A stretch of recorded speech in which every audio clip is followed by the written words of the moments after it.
the first 2 hours of the 10-hour documentary series on the last dance of the Chicago Bulls. And we got the first 2 episodes last night. And the first 2 things that are remarkably clear is there was conflict, specifically between the players and Jerry Krause, the then GM.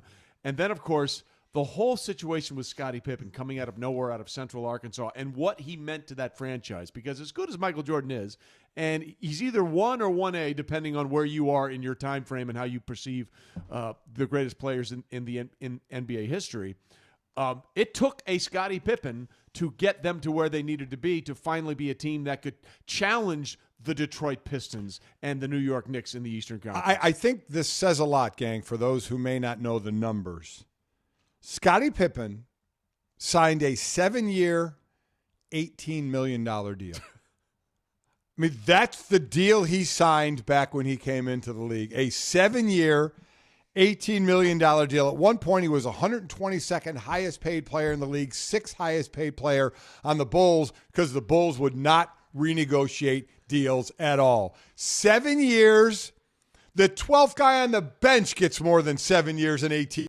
Do you want to take a guess at who the 122nd highest paid player in the NBA is? No one will know him. Andre Robertson. Yeah. Of the Thunder.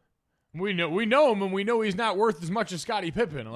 Scottie Pippen in 1998, they voted the top 50 players in NBA history. He was on the list. 7-year, $18 million deal. Oh, how times have changed. Chiney Agwumike, our very own ESPN NBA analyst, tweeted what Scottie's situation seemed like today. $18 million in 92 had his first year of the deal, had the same purchasing power as $33.8 million in 2020. So basically, it's like a top 5 player signed a 7-year, $33 million deal today. Stars now make that in a year. Yeah. Unbelievable. Absolutely remarkable. So it was just everything about this Bulls team was exceptional and interesting and conflicting and unique and entertaining because of everything that went around in it and before it and after it. And obviously one part of that was Steve Kerr, who at one point hit the game-winning shot to win an NBA Finals and had the great post-game speech at Grant Park at one point in the parade where they said, hey, let's draw it up and give it to Steve Kerr. He'll make the shot. He goes, that's my story, and I'm sticking to it.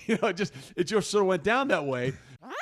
The takeaway I would take from Dennis Rodman in today's age, he would be a superstar. Yeah, I mean, listen, he was on Twitter and social Instagram. He was a guy when the lights went on. He became a showman, and nowadays the lights are on way more because of social media. And I agree. I think he would have thrived because, again, understand the time Steve Kerr was talking about where you had a little more anonymity, even though you were a superstar, because there was no social media. And also, that was in an era, and Trey, you know this, where you had your beat writers and they would travel and such, and they weren't printing bad things about you. And I guarantee you some of those writers knew what was going on, but they weren't giving that up. Yeah. They wanted their access to the team, so they weren't printing any bad stories that they saw. So it was like this traveling group around that could get away with all of that stuff, and it wasn't printed. Nowadays, it would be in every tabloid there is. Yeah, you sort of, I remember, Junior, when you saw he kicked that cameraman in the nether regions. I'm like, yeah, he did. Yeah.